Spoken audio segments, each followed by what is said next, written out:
أشهد أن لا إله إلا الله.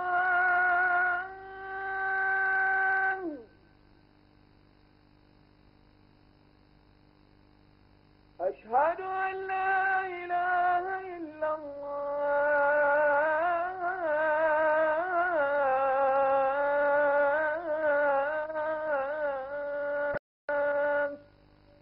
اللهم إن هذا الحرم حرمك، والبلد بلدك، والأمن أمنك، والعبد عبدك. جئتك من بلاد بعيدة بذنوب كثيرة وأعمال سيئة، أسألك مسألة المضطرين إليك والمشفقين من عذابك، أن تستقبلني بمحض عفوك، وأن تدخلني فسيح جنتك، جنة النعيم. اللهم إن هذا حرمك وحرم رسولك، فحرم لحمي ودمي وعظمي على النار. اللهم آمني من عذابك يوم تبعث عبادك. أسألك بأنك أنت الله لا إله إلا أنت الرحمن الرحيم، أن تصلي وتسلم على سيدنا محمد وعلى آله وصحبه تسليما كثيرا أبدا. بسم الله الرحمن الرحيم. الحمد لله وحده والصلاة والسلام على من لا نبي بعده أما بعد. Шын мұсылман ұлы Алланы бір сәтте ұмытпайды. Оның ділінде де, тілінде де құдіреттің құдіреттісі тұрады. Ұлы Алла тағалаға одан сайын жақындау үшін қажылық парызын өтеуге ниет етушілерге арнап, қажылықтың жасалу рәсімдері туралы қолымыздан келгенше баян етеміз. Алла тағала қажылыққа бару ниеттеріңізді қабыл етсін.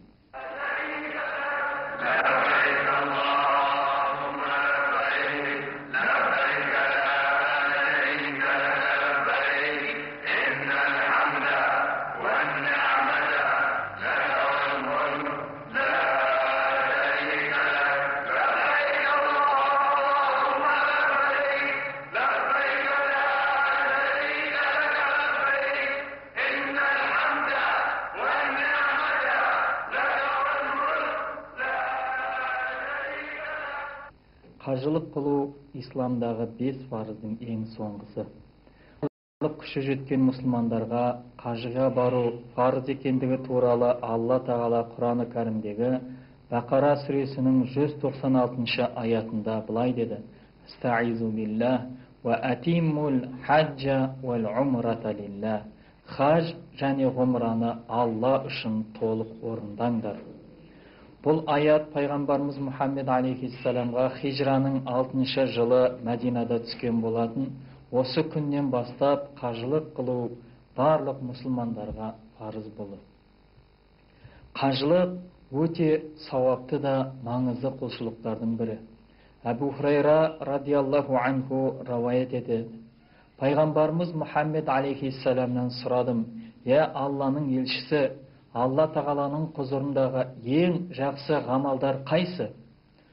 Сол кезде пайғамбарымыз Мұхаммед алейхиссалам айтты: "Алла және оның елшісіне иман келтіру" деді. Одан кейін не дедім? Алла жолында күресу деді. Сосын не дегенімде, бұдан кейінгі шариғат ісіне сай Алла ризалығы үшін қылынған қажылық деді. Пайғамбарымыз Мұхаммед алейхиссаламның тағы хадисі бар: қажылық қылған адам ата-анадан жаңа туғандай болады, яғни барлық күнәсі кешіріледі деді. Және бір хадисте әл-уммар уәл-худжаш уафтуллах деді. Ғұмра және қажылық қылып жүрген қажылар Алланың жердегі уәкілдері. Олар Алладан дұға етіп тілесе, Алла олардың күнәсін кешіреді делінсе, және бір хадисте айтады: Әл-хаджул мәбрур лайса лаху жаза илләл жанна. Шариғат жолына сай Алла тағаланың ризашылығы үшін қылынған қажылықтың сауабы тек қана жәннат деп ескертеді. Қажылық қылған адам осындай сауаптарға ие болады екен. Сондықтан да қажыға кез келген адам бара бермейді. Қажылық парызды өтеуді ниет еткен адамнан мына төмендегі 5 шарт міндетті түрде орындалуы керек. 5 шарттың ең біріншісі ислам дінінде болуы керек. Яғни Алла Тағаланың тыйған істерінен сақтанушы және бұйырған нәрселерін орындаушы салауатты мұсылман болуы керек. Екінші шарты балиғат жасына жеткен болу керек. Яғни әлі жас бала болмау керек. Үшінші шарты ақыл есі дұрыс болуы керек. Төртінші шарты қажылықты еркіндікте, яғни бас бостандығы болуы керек. Бесінші шарты қажылыққа баруға күші келетін, қажылыққа барып келгенше жетерлік қаржысы болуы керек, және ол ақшасы өзінің адал кәсібімен табылған болуы керек.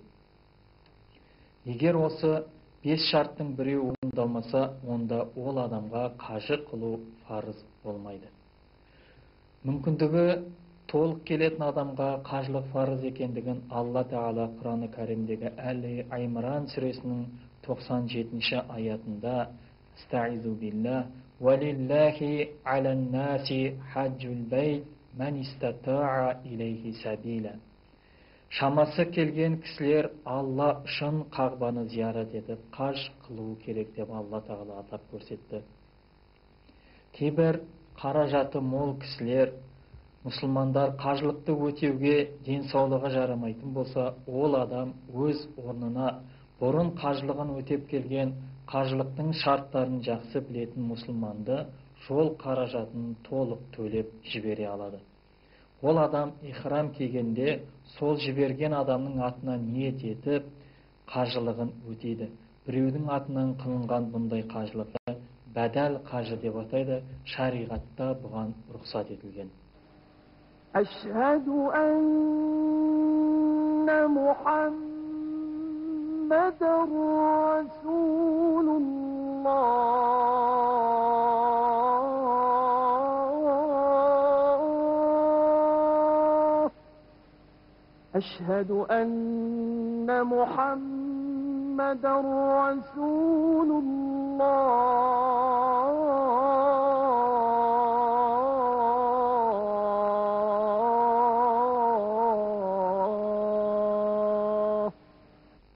Қажылықтың 3 парызы бар. Парыз дегеніміз бұл Алла Тағаланың бұйырған. Егер осы 3 парыздың біреуі орындалмай қалатын болса, онда қылынып жатқан қажылық қабыл болмайды. Бірінші, қажылықтың осы 3 парызын қажыға барушы адамдардың барлығы жақсы білуі керек. Бірінші парызы миқатқа келгенде ихрам кию. Екінші парызы арабша Зулхиджа деп аталатын айдың 9 күні Арафатта тұру. Үшінші парызы Қағбаны 7 рет тауап ету, яғни айналу. Бисмиллахир-рахманир-рахим. وَقُلِ اعْمَلُوا فَسَيَرَى اللَّهُ عَمَلَكُمْ وَرَسُولُهُ وَالْمُؤْمِنُونَ وَسَتُرَدُّونَ إِلَى عَالِمِ الْغَيْبِ وَالشَّهَادَةِ فَيُنَبِّئُكُم بِمَا كُنتُمْ تَعْمَلُونَ. Миқат дегеніміз ғұмра және қажылықты өтеймін деп үйінен шыққан адамның ниет етіп ихрам киетін жері. Миқатқа келген адам міндетті түрде ниет қылып ихрам кию керек. Негізінен миқаттар 5, олар Зул-Хулайфа, Әл-Джухфа, Қарнул-Маназил, Ялам-Лам, Зату-Айрқ деп аталады. Зул-Хулайфа миқаты бұл Мәдина қаласында тұратындардың миқаты. Бұл ең ұзақ қажылықтағы миқат, Меккеден 450 километр қашықтықта солтүстігінде орналасқан. Әл-Джухфа бұл Египет және Сирия жақтан келетіндердің миқаты, Меккеден 187 километр қашықтықта солтүстік батысында орналасқан. Қарнул-Маназил Сауд Аравиясының Нәж деп аталатын облысында тұратындардың миқаты, Меккеден 94 километр қашықтықта шығысында орналасқан. 4-ші Ялам-Лам бұл Йемен Араб Республикасында тұратындардың миқаты, Меккеден 54 километр оңтүстігінде орналасқан. Зату Айрық бұл Ирак мемлекетінде тұратындардың миқаты, Меккеден 94 километр қашықтықта солтүстік шығысында орналасқан. Біздің еліміз Қазақстаннан қажылыққа барған мұсылмандар егер Иран немесе Ирак арқылы барса, онда Зату Айрық миқатында ниет етіп ихрам киеді.